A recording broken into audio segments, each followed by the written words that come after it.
కరీంనగర్లోని రామ్నగర్ శ్రీ రమా సహిత సత్యనారాయణ స్వామి ఆలయంలో ఆంజనేయుడి నామస్మరణ భజనలతో మారుమోగింది. దేవాలయ కమిటీ ఆధ్వర్యంలో ఆంజనేయుడికి ప్రీతిపాత్రమైన మంగళవారం రోజున హనుమాన్ మాలధారణ దీక్ష స్వాములతో హనుమాన్ భజన కార్యక్రమాన్ని చేపట్టారు. భజన కార్యక్రమానికి ముందు దేవాలయ అర్చకులు బహిరి అనిల్ కుమార్, తిరునహరి ప్రవీణ్ కుమార్ల సమక్షంలో ఆంజనేయుడి ఉత్సవ విగ్రహానికి ఫల పంచామృత అభిషేకం నిర్వహించి ఆంజనేయుడి మాలాధారణ దీక్ష విశిష్టతను తెలిపారు. నమ్మిన వారికి నేనున్నానంటూ వరాలు ఇచ్చే దేవుడు అంజన్న స్వామి అని ఆలయ కమిటీ గౌరవ అధ్యక్షులు మల్లికార్జున రాజేందర్ అన్నారు.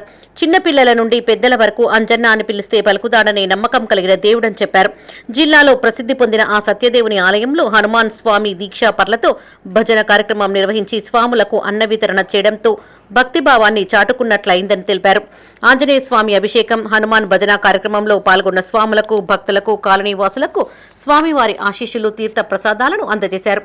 ఈ కార్యక్రమంలో గౌరవ అధ్యక్షులు మల్లికార్జున రాజేందర్, చైర్మన్ చల్లా హరికృష్ణ, మాజీ చైర్మన్ ఏ కిరణ్ కుమార్, కమిటీ సభ్యులు వేదాంతం సత్యనారాయణ, రంగు చెన్నయ్యగౌడ్, బొల్లబత్తిని రవీందర్, వంగ హరీష్ గౌడ్, స్వాములు వరాల దేవేందర్, వంగ శ్యామ్, కొత్త అనిల్, శంకర్, దేవాలయ అర్చకులు బహిరి అనిల్ కుమార్, తిరునహరి ప్రవీణ్ కుమార్, పిఆర్ఓ సీమకుర్తి మునిరాజ్ పాల్గొన్నారు.